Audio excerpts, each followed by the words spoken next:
Latest chika, Donnie Pangilinan sa 5 years nila ni Belle. Dapat may plano kung wala hiwalay na. Sa 5 taon nang magjowa ang kapamilya celebrity couple na sina Donnie Pangilinan at Belle Mariano, in fairness, solid na solid pa rin ang kanilang relasyon. Until now, feeling namin sa kasalan din mauuwi ang kanilang love story. Sabi nga ni Donnie, kami ni Belle, enjoy kami. Focus kami sa trabaho. Makapag-ipon, makapag-invest. Pa sa 6 na kami this year.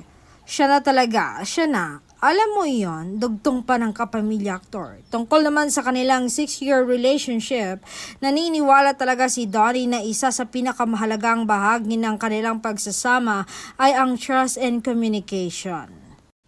Tsaka siguro yung pagiging relax namin sa isa't isa, hinahayaan ko siya, hinahayaan niya ako. She goes out with her friends and she lets me go out with mine. Hindi kami mahigpit sa isa't isa.